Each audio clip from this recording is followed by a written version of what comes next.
जय हिंद दोस्तों, मेरे YouTube चैनल गुरु स्टडी चैनल में आपका स्वागत है। आज हम इस वीडियो में ज्योग्राफी के एक नए टॉपिक भूकंप पर चर्चा करेंगे। चलिए शुरू करते हैं। पहले बताते हैं भूकंप क्या होता है। कि देखिए, पृथ्वी पर आकस्मिक रूप से होने वाली हलचल को भूकंप कहते हैं। और ये भूकंप आता कैसे है कि पृथ्वी के आंतरिक एवं बहिर्जात बलों, आंतरिक बल और बहिर्जात बल से जो प्रक्रिया के गतिशील होने पर ऊर्जा उत्पन्न होती है। यानी कि जब पृथ्वी की बाह्य सतह पर और आंतरिक सतह पर जो हलचल होती है, उन हलचलों से क्या होता है कि एक ऊर्जा उत्पन्न होती है। उस ऊर्जा जब वो ऊर्जा उत्पन्न होती है तो ऊर्जा किसी से टकराती है, और उसी टकराव के कारण जो कंपन होती है, उसी कंपन को हम भूकंप कहते हैं। इसके कारण तरंगों की उत्पत्ति होती है और ये तरंगे कंपन उत्पन्न करती हैं, जिसे भूवैज्ञानिक भूकंप के रूप में परिभाषित करते हैं। ठीक है, चलिए आगे चलते हैं कि भूकंप को कितने कारणों से आता है, इनके भूकंप के प्रकार क्या है, कितने कारण से भूकंप आता है। तो भूकंप आने के 3 कारण बताए गए हैं। पहला प्राकृतिक कारण, मानव जनित कारण और एक है अन्य कारण। प्राकृतिक जनित कारण में कौन कौन से कारण हैं? प्लेट विवर्तनिक, इनके पृथ्वी के अंदर जो प्लेटें हैं, जब में प्लेटें खिसकती हैं, उन प्लेटों के खिसकने से जो है धरातल हिलता है और उसी को भूकंप कहते हैं। भ्रंशन, जब कोई भी स्थान की कोई भूमि नीचे कोलैप्स कर जाती है, धस जाती है, तो उसमें क्या होता है, भ्रंशन, उसको क्या भ्रंशन कहते हैं, और उसके कारण एक कंपन उत्पन्न होती है, उसे भूकंप कहते हैं। ज्वालामुखी क्रिया, जब पृथ्वी के अंदर से लावा, मैग्मा लावा के रूप में बाहर निकलता है तो बहुत तगड़ा विस्फोट होता है, उसी विस्फोट में को ज्वालामुखी क्रिया कहते हैं। और ज्वालामुखी बनने से निकलने की प्रक्रिया को ज्वालामुखीयता, ज्वालामुखी क्रिया होती है, और इसी के कारण भूकंप उत्पन्न होता है। गैसों का फैलाव, ये प्राकृतिक कारण है। मानव जनित कारण में क्या है कि जो मानव उत्पन्न करता है, ऐसे कारण जिनमें मानव इन्वॉल्व हो, उनको मानव जनित कारण कहते हैं। जैसे खनन, खनन में मतलब कि पहाड़ों को खोद कर, खानों को खोद कर, है ना, जो चीज़ मेटेरियल निकालते हैं तो उसमें क्या है, कंपन होता है, ड्रिलिंग की जाती है, तो उसमें खनन के माध्यम में भी एक कारण होता है भूकंप का। भूमिगत जल का निष्कर्षण, जब ड्रिलिंग करने के बाद अंदर से पानी निकाला जाता है ज़मीन से, तो उसमें क्या होता है कि प्लेटें टूटती हैं, और उसमें प्लेटें टूटने के कारण जगह बनती है, और उसमें भी एक कंपन उत्पन्न होता है, इसमें भी भूकंप आता है।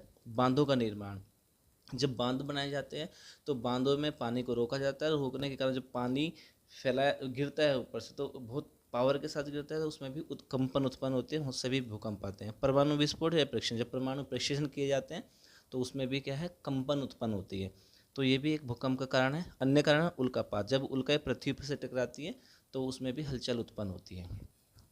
इसके अगला पॉइंट है कि भूकंप से जुड़े महत्वपूर्ण तथ्य क्या है। देखिए, भूकंप से पूर्व उक्त वातावरण में जब भी भूकंप आएगा तो वातावरण में कौन सी, रेडोन गैस में वृद्धि होती है। यानी कि भूकंप आने से पहले क्या होगा कि रेडोन जो गैस होगी वो उत्पन्न हो जाएगी, और इसका महसूस जानवरों को और पक्षियों को होता है। जहाँ सर्वप्रथम भूकंप का अनुभव होता है उसे क्या कहते हैं, अधिकेंद्र कहते हैं। जहाँ तरंगें उत्पन्न होती है उसे भूकंप मूल कहते हैं। अब बात आती है कि भूकंप की तरंगें कितने प्रकार की। देखिए, भूकंप की तरंगें 3 प्रकार की है। पी यानी कि प्राथमिक तरंगे, एस द्वितीयक तरंगे, और एल धरातलीय सतही तरंगे। यानी कि पी तरंग प्राथमिक तरंगे या लंबात्मक, ये इसको बोलते हैं लंबात्मक तरंगे, लंबात्मक तरंगे। ठीक है, द्वितीयक तरंगों को बोलते हैं, जो द्वितीयक तरंगे हैं इसको सेकेंडरी वेव्स भी बोलते हैं, एस वेव्स भी बोलते हैं। अनुप्रस्थ तरंगे भी बोलते हैं इसको, अनुप्रस्थ या गौण तरंगे, या गौण तरंगे भी कहा जाता है इसको। और इसको धरातलीय तरंग या सतही तरंगे, या इसको लव तरंगे भी कहा जाता है, क्योंकि एच डी लव ने इसकी खोज की थी, लव तरंगे। ठीक है, अब बात आती है कि भूकंप की गहराई के आधार पर भूकंपों को कितने भागों में बांटा, गहराई के आधार पर भूकंपों को जो है 3 भागों में बांटा गया है। ठीक है, गहराई के आधार पर, गहराई के आधार पर 3 भाग हैं इसके। पहला है सामान्य भूकंप, सामान्य भूकंप, इसके जो फैलाव होगा 0 से 50 किलोमीटर तक माना जाता है ये। दूसरा है आपका मध्यवर्ती भूकंप। मध्यवर्ती भूकंप, इसको माना जाता है 50 से 250 किलोमीटर तक। और तीसरा है गहरे या पतालीय भूकंप। ये जो है 250 से 700 किलोमीटर तक माने जाते हैं। ठीक है। नेक्स्ट है कि प्राथमिक तरंगे। पहले जो तीन हमने अभी बताया था कि जो भूकंप तरंगे कितने प्रकार की होती हैं, 3 प्रकार की होती है, पी तरंगे, एस तरंगे और एल तरंगे। तो पहला पॉइंट है हमारा प्राथमिक तरंगे या लंबात्मक तरंगे, प्रिलम्ब वेव्स। इन्हें पहले पी तरंगे भी कहा जाता है। ठीक है। ये अनुदैर्ध्य प्रकृति की होती हैं। ठीक है। ये इन्हें अनुदैर्ध्य तरंगे भी कहा जाता है। ठीक है। प्राथमिक तरंग भी कहते हैं और अनुदैर्ध्य तरंगे भी कहते हैं। ध्वनि तरंग की भांति संचालित होती है ये। इस तरह से देखो, ये पैराग्राफ में हमने इसमें डायग्राम में भी दिखाया हुआ है किस तरह से ये चलेंगी। समस्त भूकंपीय तरंगों में इनकी गति सर्वाधिक होती है। ये ठोस, तरल व गैस यानी कि तीनों माध्यमों में, ठोस, द्रव और गैस तीनों माध्यमों से आसानी से गुजर जाती हैं। यानी कि इसकी एक क्या क्या है इसकी मतलब की विशेषता है इसकी पी तरंगों की या प्रिलिमिनरी वेव्स की, कि ये तीनों माध्यमों में, ठोस, द्रव और गैस तीनों माध्यमों में आसानी से गुजर जाती है। और इसमें एक खास बात यह है कि ये जो ना एस तरंगों की तुलना में 66% अधिक तेज हैं। ठीक है। 66% अधिक तेज गति से चलती है ये। ठीक है। नेक्स्ट है द्वितीयक तरंगे या एस तरंगे, सेकेंडरी वेव या अनुप्रस्थ तरंगे या गौण तरंगे भी कहते हैं। ये अनुप्रस्थ प्रकृति की होती हैं। ये प्रकाश तरंगों की भांति चलती हैं। ये केवल ठोस माध्यम से गुजरती हैं। इनकी गति पी तरंगों से कम होती है। कितने परसेंट कम होती है? 40% कम होती है पी तरंगों के, 40% कम होती है। ठीक है। और ये पृथ्वी के करोड़ से गुजर नहीं पाती। सबसे बड़ी बात ये है कि ये पृथ्वी के करोड़ से नहीं गुजर सकती, क्योंकि पृथ्वी को जो भूकरोड़ है वो उसमें क्या वहाँ पे तरल का एक माध्यम पाया जाता है, तो उस वजह से तरल के माध्यम में ये नहीं जा पाई जाती। ठीक है। नेक्स्ट है धरातली तरंगे। सबसे खतरनाक तरंगे यही होती हैं, जिन्हें एल तरंगे भी बोला जाता है, कि भूपृष्ठ के ऊपरी हिस्से में अधिक प्रभावशाली होती है। पृथ्वी की सतह यानी कि सतह ही चलती है, सतह सतह पर चलेंगी ये। ठीक है। अनुप्रस्थ एवं अनुदैर्ध्य दोनों प्रकृति की होती हैं। ये सर्वाधिक धीमी गति से प्रवाहित होती हैं और ये सर्वाधिक विनाशकारी होती हैं। एल तरंग बहुत खतरनाक होती है, विनाशकारी होती है, क्योंकि इसके अंदर जो है पी और एस दोनों, यानी कि पी ऐसे चलेंगी जबकि ऐसे चलेंगी, और ये इन दोनों का मिश्रण, ये ऐसे इस तरह का मिश्रण होता है, इस तरह का चलती हैं, इन दोनों का मिश्रण होता है। भूकंप से जुड़ी शब्दावली। सिस्मोग्राफ या भूकंप लेखी, या कह सकते हैं कि सिस्मोग्राफ जो भूकंप लेखी है क्या है, ये भूकंप तरंगों को मापने की तीव्रता नापने का एक यंत्र है। सिस्मोग्राफ या भूकंप लेखी भूकंप तरंगों की तीव्रता के मापक। भूकंप की जो तरंगे हैं या भूकंप को मापने का एक यंत्र है जिसको मानते हैं सिस्मोग्राफ। ठीक है। हालांकि सिस्मोग्राफ है, इसका 3 स्केल है। पहला है राशि या फेरल स्केल, राशि या फेरल स्केल।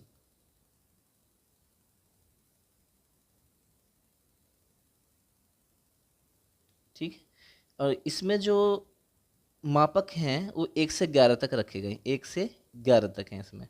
दूसरा है मार्केली स्केल, मार्केली स्केल। इसके मुख्य प्रावधान 12 यानी कि जो उसमें मापने के जो स्केल हैं वो 12 तक हैं, 12 मापक हैं इसमें। और तीसरा है रिक्टर स्केल। आधुनिक भूकंप इसी पर मापे जाते हैं। वर्तमान में जो सबसे ज़्यादा यूज होने वाला है वो रिक्टर स्केल है।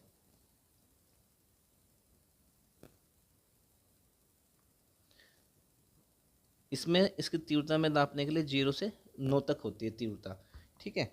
और जो पहले के मुकाबले जो इनके राखी और मार्केल जो है इनसे 10 गुना अधिक तीव्रता रखता है ये बताने के लिए, ठीक है। अब दूसरा नेक्स्ट है कि भूकंप समाघात रेखा या भूकंपीय समभूकंपीय रेखा, इसको भूकंप समाघात रेखा या समभूकंपीय रेखा भी कहते हैं, ठीक है। और ये है क्या कि समान भूकंपीय तीव्रता वाले स्थानों को मिलाने वाली रेखा, इसको क्या बोलते हैं, भूकंप समाघात रेखा या समभूकंपीय रेखा कहते हैं, ठीक है। और होमोसिस्मल लाइन भी इसे ही कहते हैं, होमोसिस्मल लाइन, ठीक है। होमोसिस्मल लाइन क्या है, एक समय पर सब आने वाले भूकंपीय क्षेत्रों को मिलाने वाली रेखा, उसको क्या बोलते हैं, होमोसिस्मल लाइन बोलते हैं। जैसे कि ये देखिए आप चित्र में देखोगे ये क्या है, सारे भूकंप आ रहे हैं और इनको मिलाने वाली जो रेखा है ये क्या है, ये होमोसिस्मल रेखा है ये, ठीक है। अब है भूकंप का वैश्विक वितरण। भूकंप उन स्थानों पर सर्वाधिक आते हैं जो भूगर्भिक क्षेत्र आंतरिक रूप से कमजोर तथा अव्यवस्थित हैं। इनके प्रमुख क्षेत्र हैं प्लेटों के किनारे, अपभ्रंश के किनारे, या तो आएंगे कहाँ, प्लेटों के किनारे आएंगे या भ्रंश जो होते हैं उनके किनारे पर सर्वाधिक भूकंप आते हैं, ठीक है।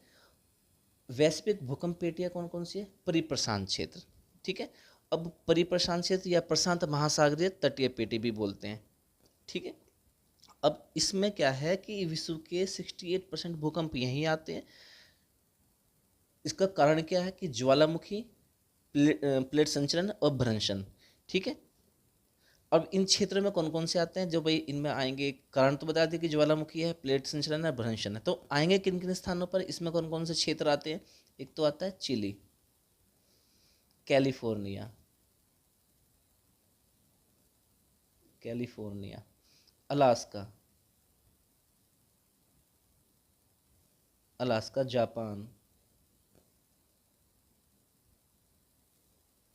जापान, ठीक है। फिलीपींस,